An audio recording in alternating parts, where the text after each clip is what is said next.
Good morning students.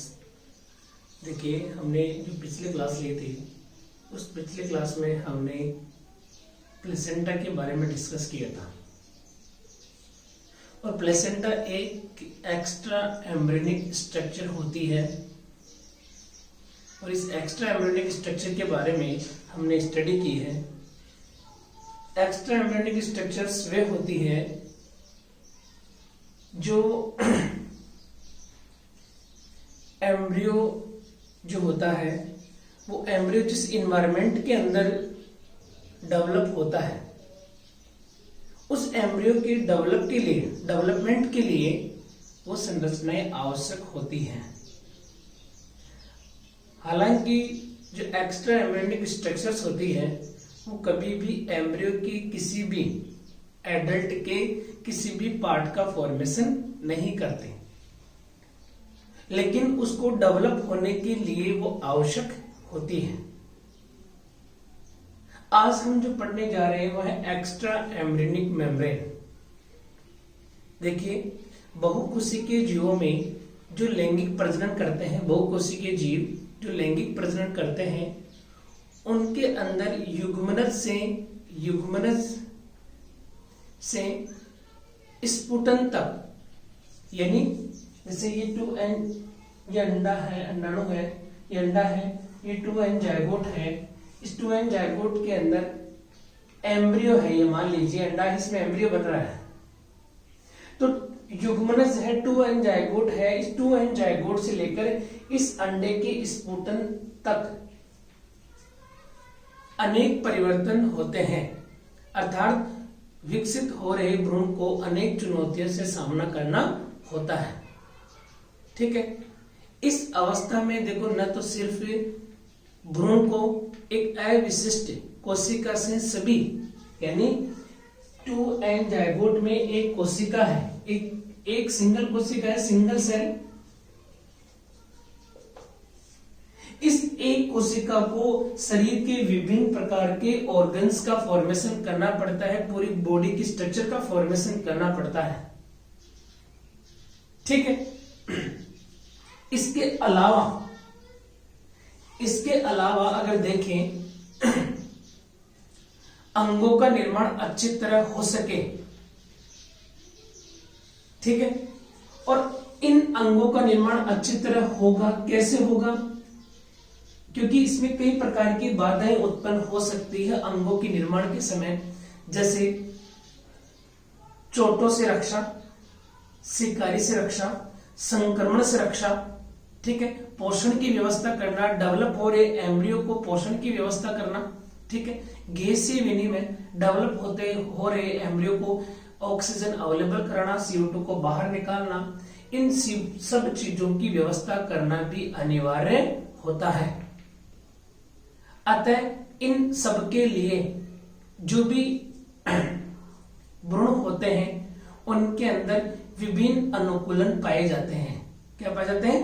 अनुकूलन, जिसके लिए इनमें अतिरिक्त भ्रूणीय संरचनाएं, एक्स्ट्रा एम्ब्रियोनिक स्ट्रक्चर, अतिरिक्त भ्रूणीय संरचनाएं पाई जाती है जो एक एडल्ट की कोई भी कार्य करने वाली संरचना का निर्माण नहीं करती। यानी जैसे हम हैं, अभी हमारे में प्लेसेंटा, यानी हमारी जब डिलीवरी हुई थी, मतलब हम जब मां के गर्भ से बाहर निकले थे, उसके बाद में हमारे शरीर में, यानी अगर प्लेसेंटा की बात करें तो प्लेसेंटा ने सिर्फ हमें पोषण दिया है। ऐसे नहीं है कि प्लेसेंटा ने हमारा हाथ बनाया है, हमारी आंखें बनाई है, ऐसा कुछ नहीं होता। ये सिर्फ हमारे को अनुकूलन में हेल्प करती है, अनुकूलित करती है। ठीक है, तो हम क्या कह सकते हैं, यानी विकसित हो रहे भ्रूणों में अनेक प्रकार के अनुकूलन पाए जाते हैं, जिनके लिए इनमें अतिरिक्त भ्रूणीय संरचनाएं पाई जाती है जो एडल्ट की कोई भी कार्य करने वाली संरचना का निर्माण नहीं करती। उन्हें एक्स्ट्रा एम्ब्रियोनिक स्ट्रक्चर्स कहते हैं। ठीक है, जो कि इनमें अतिरिक्त भ्रूणीय अनुकूलन प्राप्त करती है। जैसे अंड झिल्लियां, जैसे प्राइमरी, सेकेंडरी, टर्सरी झिल्लियां है होती है। प्राइमरी एग मेम्ब्रेन होती है, सेकेंडरी एग मेम्ब्रेन होती है, टर्सरी एग मेम्ब्रेन होती है। इसके अलावा अंडे के ऊपर कवच पाया जाता है कैल्शियम कार्बोनेट का, ठीक है। और इसके अलावा अगर और देखते हैं तो प्लेसेंटा और extra embryonic membrane, extra embryonic membrane, जिनकी संख्या कितनी होती है? 4। प्लेसेंटा हमने स्टडी कर ली है, अब पढ़ेंगे हम एक्स्ट्रा एम्ब्रियोनिक मेम्ब्रेन, ठीक है। तो एक्स्ट्रा एम्ब्रियोनिक मेम्ब्रेन देखो कितनी होती है। ऐसे अंडे जिनमें यॉक मैक्सिमम पाया जाता है, पित्तक की मात्रा बहुत अधिक पाई जाती है, उन अंडों के अंदर एक्स्ट्रा एम्ब्रियोनिक मेम्ब्रेन पाई जाती है, अतिरिक्त भ्रूणीय झिल्लियां पाई जाती है, ठीक है। अर्थात उन अंडों के अंदर, जैसे ये अंडा है, ये एम्ब्रियो है, इस एम्ब्रियो का पूरा डेवलपमेंट इस अंडे के अंदर ही होता है। अर्थात जिन अंडों में पित्तक की मात्रा बहुत अधिक होती है और जिनका भ्रूणीय विकास अंडे के खोल में ही पूरा होता है, उनमें एक्स्ट्रा एम्ब्रियोनिक मेम्ब्रेन पाई जाती है। और जिन प्राणियों में ये मेम्ब्रेन पाई जाती है उनको हम क्या बोलते हैं? एमनियोटा। जिन प्राणियों में एक्स्ट्रा एम्ब्रियोनिक मेम्ब्रेन पाई जाती है उन प्राणियों को हम क्या बोलते हैं? एमनियोटा। इसमें कौन आते हैं? रेप्टिलिया, एवीज और मैमेलिया, ठीक है। और एमनियोटा जो नाम पड़ा है, एक एक्स्ट्रा एम्ब्रियोनिक मेम्ब्रेन है एमनियोन। एमनियोन के आधार पर ही एमनियोटा नाम पड़ा है। और जिनमें एमनियोन नहीं पाई जाती वो एनअमनियोट होते हैं, उन्हें क्या बोलते हैं हम? एनएमनियोटा कहा जाता है। यहां पर हम 4 प्रकार की एमनियोटिक मेम्ब्रेन के बारे में स्टडी करेंगे।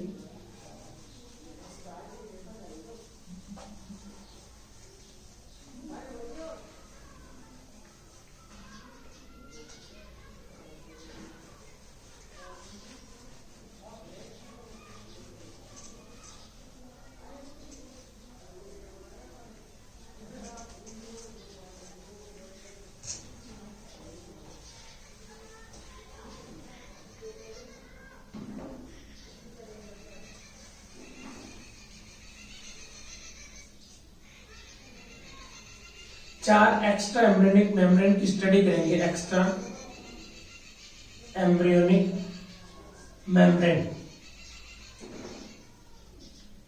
हम ये देखिए, यॉक सैक पहले, सेकंड है एमनियोन, तीसरी है वो है कोरियोन, और 4th नंबर की जो होती है उसे बोलते हैं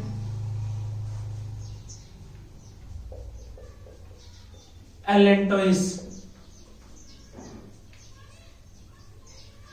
ये दोनों एक साथ बनती हैं,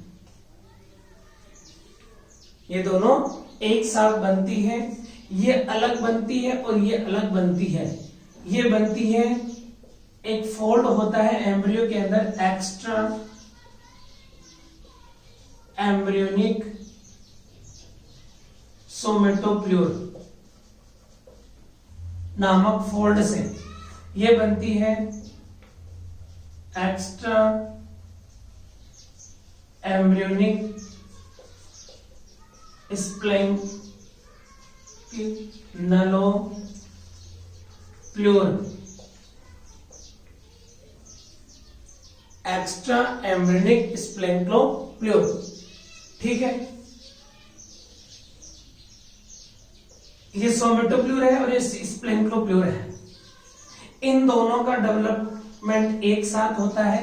सबसे पहले जो एक्स्ट्रा एम्ब्रियोनिक बनती है वो बनती है यॉर्क सैक, उसके बाद में एम्नियन और कोरियन, और उसके सबसे लास्ट में एलेंटोइस।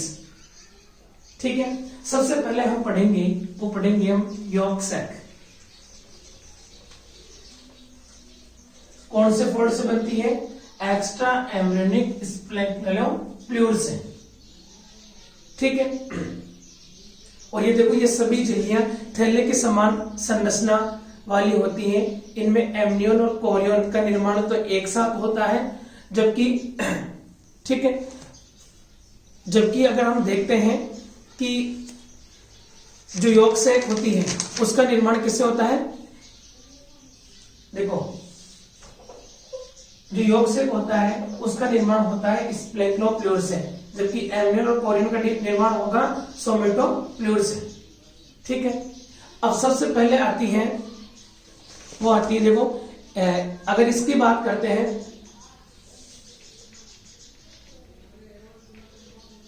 स्प्लेंक्लोप्ल्यूर की,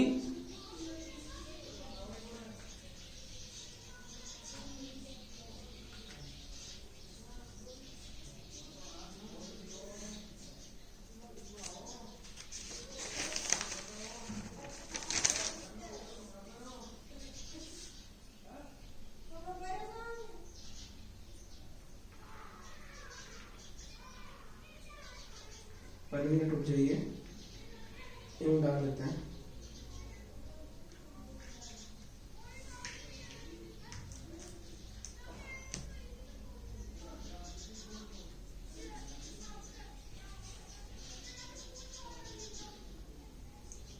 देखो, इसके अंदर बाहर की तरफ एक्सटर्नल साइड में तो होता है मेसोडर्म, और इंटरनल साइड में होता है एंडोडर्म। ठीक है, तो सबसे पहले इसका फॉर्मेशन पढ़ते हैं। देखिए,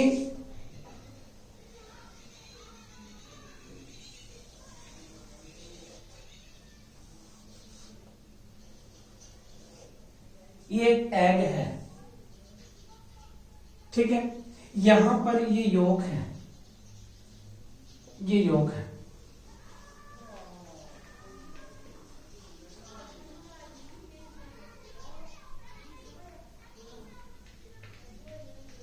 ये एम्ब्रियो है।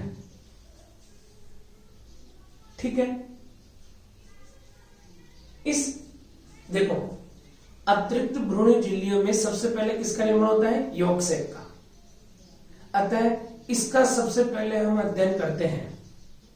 जब ब्लास्टोडर्म का निर्माण हो जाता है, किसका निर्माण हो जाता है? ब्लास्टोडर्म, कोरक चर्म। ब्लास्टोलेशन के दौरान ब्लास्टुला को चारों तरफ से जो घेरी संरचना होती है उसे क्या बोलते हैं? ब्लास्टोडर्म। तो एक्स्ट्रा एम्ब्रियोनिक, उस समय ब्लास्टोडर्म का जब निर्माण हो जाता है तो उसी समय एक्स्ट्रा एम्ब्रियोनिक स्प्लेंक्लोप्ल्यूर इस यॉर्क को चारों तरफ से घेर लेती है, यानी इस यॉर्क के चारों तरफ फैल जाता है।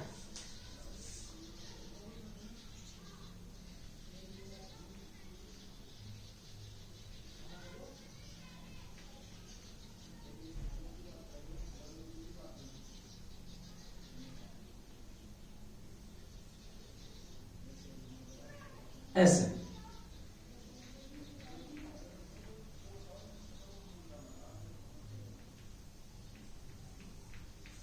ये एक संरचना बन गई। ये यॉर्क है बीच में, यॉर्क। इस यॉर्क को और इस फोल्ड को, ये फोल्ड है, इस फोल्ड को हम बोलते हैं एक्स्ट्रा एम्ब्रियोनिक स्प्लेंक्लोप्ल्यूर।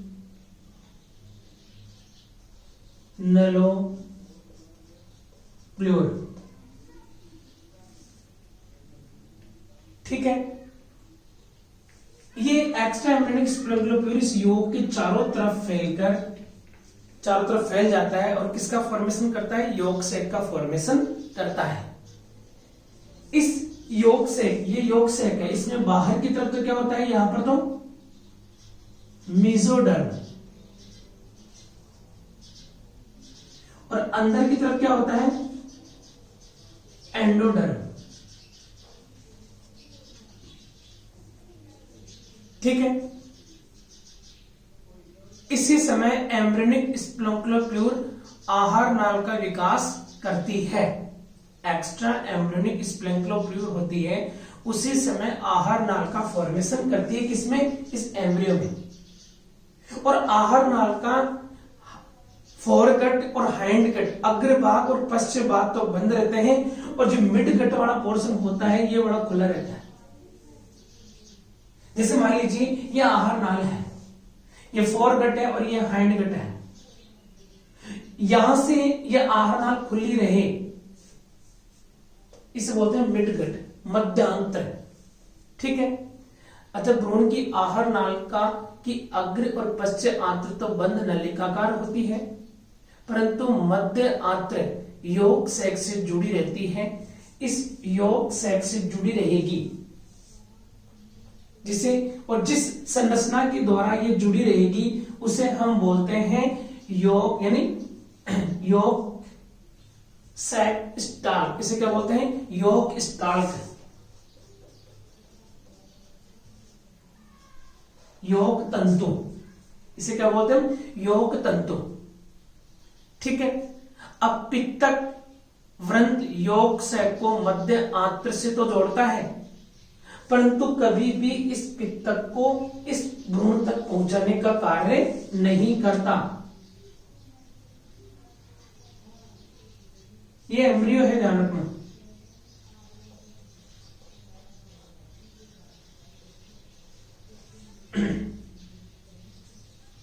ठीक है।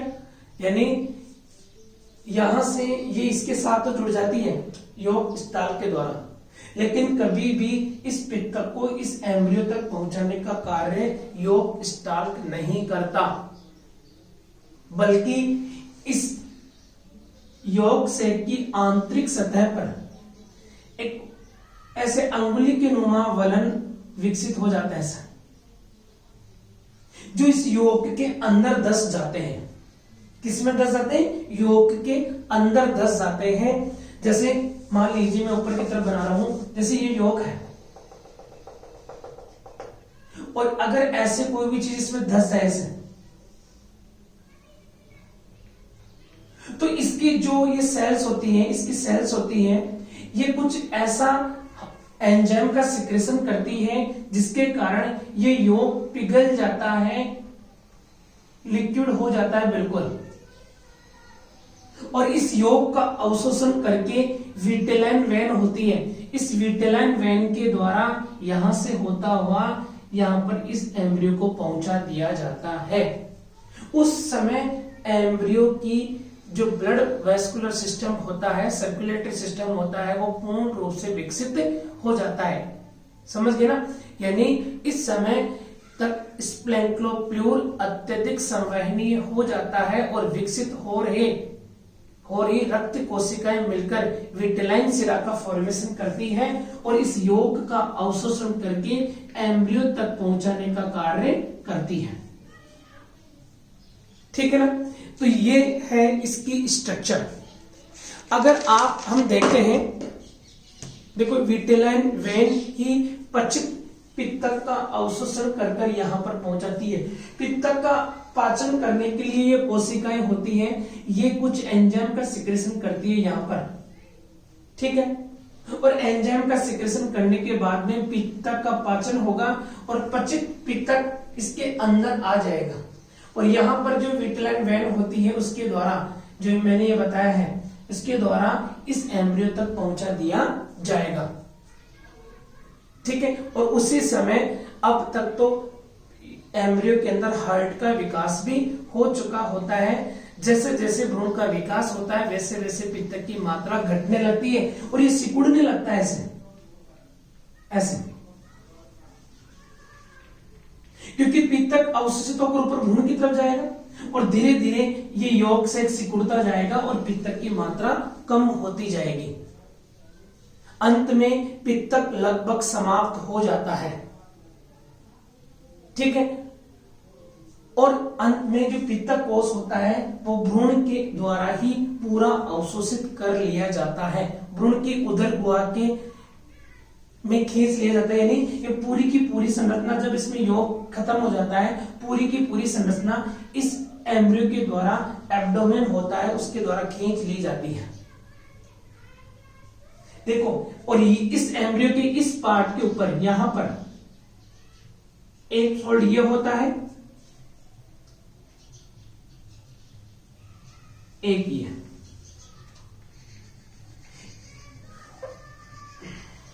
इसे बोलते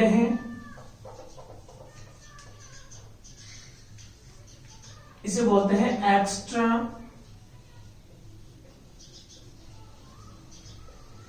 एम्ब्रियोनिक सोमेटोप्ल्यूर, जिसका हेड फोल्ड ये है और टेल फोल्ड ये है, जिसमें बाहर की तरफ तो होता है एक्टोडर्म, इसमें बाहर की तरफ क्या होगा, एक्टोडर्म, और अंदर की तरफ क्या होगा, मीजोडर्म।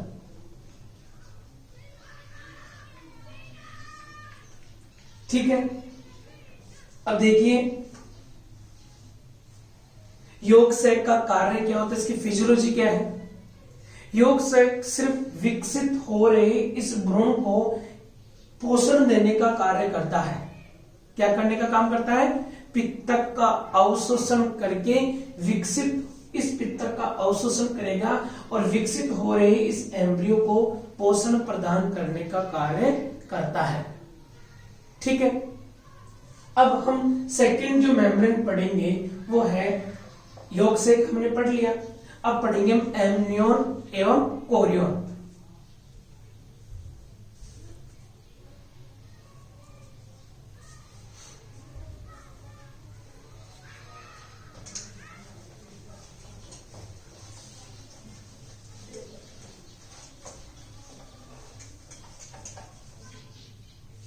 दूसरी कौन सी है, एमनियोन एंड कोरियोन।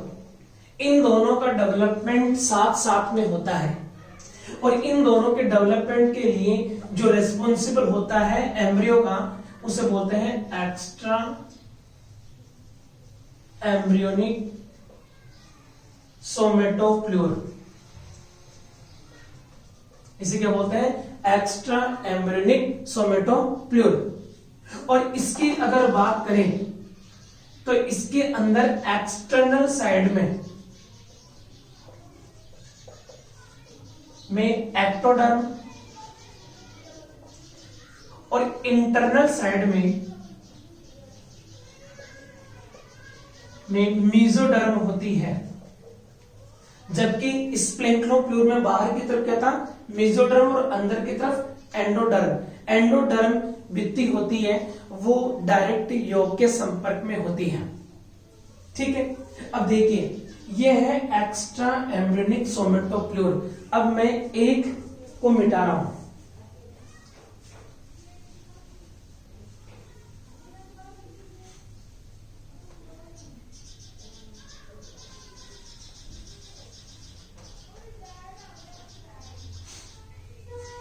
अब देखिए सर्वप्रथम ये इधर वाला फोल्ड ऊपर की तरफ बढ़ेगा ऐसे अर्धचंद्राकार स्थिति में। किसमें, प्रारंभ में एम्ब्रियो का सिर थोड़ा सा पित्तक की ओर होता है, धसा होता है, और उसी समय सोमेटोप्ल्यूर जिसके अंदर बाहर की तरफ एक्टोडर्म और अंदर की तरफ मेजोडर्म होती है, वह एम्ब्रियो को अर्धचंद्राकार रूप से वृद्धि करते हुए घेरता है। यानी धीरे धीरे ये इसको ऐसे घेरेगा अर्धचंद्राकार रूप में।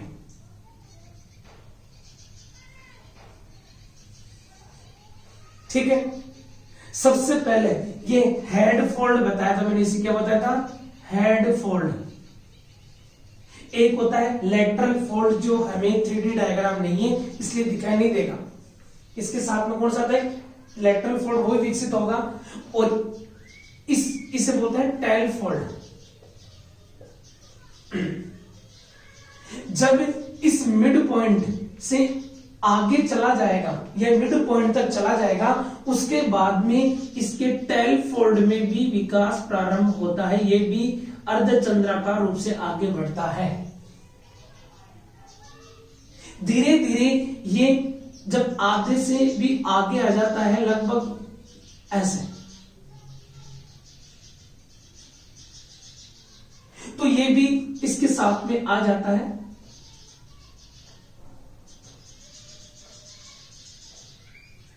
ये जब आधे से ज्यादा चला जाता है हेड फोल्ड, तब ये यहां पर आधे से कम में जाकर इसके पास में मिल जाता है। इस कनेक्शन को बोलते हैं, इस कनेक्शन को अलग नाम से जानते हैं, ठीक है, इसे बोलते हैं सीरो एमनियोटिक कनेक्शन। इस कनेक्शन को क्या बोलते हैं, सीरो एमनियोटिक कनेक्शन, ठीक है। अब सीरो एमनियोटिक कनेक्शन, जैसे ये आ गया पास में और ये आ गया पास में। अब इस सीरो एमनियोटिक कनेक्शन है, ये इसके बीच की जो लेयर होती है, भित्ति होती है, वो धीरे धीरे समाप्त हो जाती है और ये अलग हो जाता है और ये अलग हो जाता है। अब देखिए, इसमें दो अलग अलग लेयर बन गई, मेम्ब्रेन बन गई। तो ये देखो यहां पर धीरे धीरे ये कनेक्शन हो जाता है और ये देखिए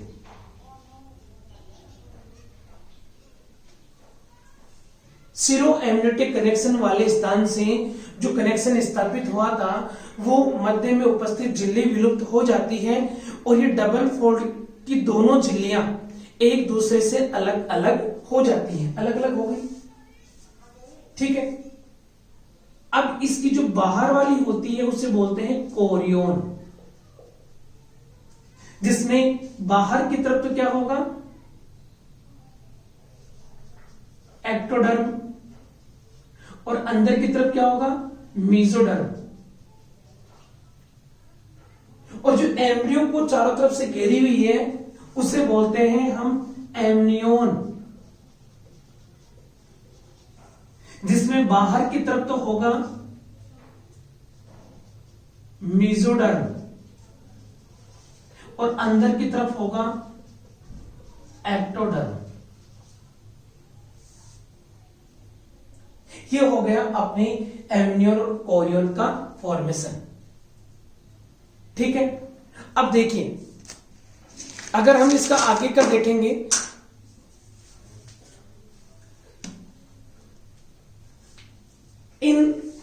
इस एमनियोन और कोरियोन के बीच में जो ये गुहा है, इसे बोलते हैं एक्स्ट्रा एम्ब्रियोनिक कैविटी। इसे क्या बोलते हैं, एक्स्ट्रा एम्ब्रियोनिक सिलोम। ये एक्स्ट्रा एम्ब्रियोनिक सिलोम, ठीक है। नेक्स्ट देखिए, एम्ब्रियो और एमनियो के बीच में उपस्थित गुहा, यानी ये एम्ब्रियो है और इस एमनियोन और इस एम्ब्रियो के बीच में जो गुहा है, ये वाली, उसे बोलते हैं एमनियोटिक कैविटी, जिसमें क्या भरा रहता है, एमनियोटिक फ्लूइड। इसमें क्या भरा रहता है, एमनियोटिक फ्लूइड, जो इस एम्ब्रियो को एक कृत्रिम तालाब उपलब्ध कराता है। क्या उपलब्ध कराता है, कृत्रिम तालाब, जिसमें भ्रूण तैरता रहता है, बाहरी झटकों से सुरक्षा मिलती है। और ये सभी झिल्लियां एम्ब्रियो से किससे जुड़ी होती है, अम्लाइकल कोड से। किससे जुड़ी होती है, अम्लाइकल कोड, जिसे हम बोलते हैं नाभि रज्जु। अब देखो कार्य क्या है, एमनियोन और कोरियोन का कार्य क्या है। कोरियोन भ्रूण की रक्षा करती है और एलेंटोइस के साथ मिलकर, अभी एलेंटोइस एक और बाकी है, एलेंटोइस के साथ में मिलकर यह एक श्वसन अंग की तरह कार्य भी करती है। ये कोरियोन है, ये इस पूरे भ्रूण की रक्षा कर रही है। इसके साथ, इसके अलावा यहाँ पर एक एलेंटोइस और होती है, उसके साथ में मिलकर ये सहायक श्वसन अंग की तरह कार्य करती है। एमनियोन भ्रूण को कृत्रिम तालाब अवेलेबल करवाती है और भ्रूण को सूखने का खतरा नहीं होता। ठीक है। एमनियोटिक फ्लूइड एम्ब्रियो को बाहरी धक्कों से बचाता है। ठीक है। और एमनियोन भ्रूण को अंडे के कवच से चिपकने से बचाती है। और इसके अलावा एमनियोन होती है वो एल्बुमिन के अवशोषण में भी सहायक होती है और अचानक ताप परिवर्तन से भी एम्ब्रियो की रक्षा करती है। ये हमने 3 मेम्ब्रेन पढ़ ली है, यॉर्क सैक, एमनियोन दूसरी, और तीसरी है कोरियोन। अब एक बचेगी, वो है एलेंटोइस। ठीक है। एलेंटोइस की बात करते हैं तो एलेंटोइस का निर्माण एक्स्ट्रा एम्ब्रियोनिक स्प्लैंक्नोप्लूर फोल्ड से होता है। उद्भव काल के तीसरे दिन एम्ब्रियो की पश्च आंत्र के निचले सिरे, इस पश्च आंत्र की निचला सिरा ये है, पश्च आंत्र का निचले सिरे से, ठीक है, स्प्लैंक्नोफ्लूर एक थैलेनोमा प्रवर्त के रूप में विकसित होकर तीव्रता से वृद्धि करता है और इस एक्स्ट्रा एम्ब्रियोनिक मेम्ब्रेन में फैल जाता है ऐसे, और ये कहलाती है एलेंटोइस।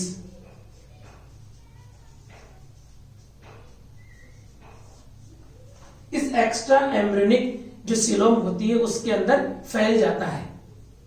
ठीक है। इस मेम्ब्रेन का विकास प्रारंभ रूप से अस्थायी उत्सर्जित संरचना होती है। ये क्या करती है, एक्सक्रीशन में काम आती है।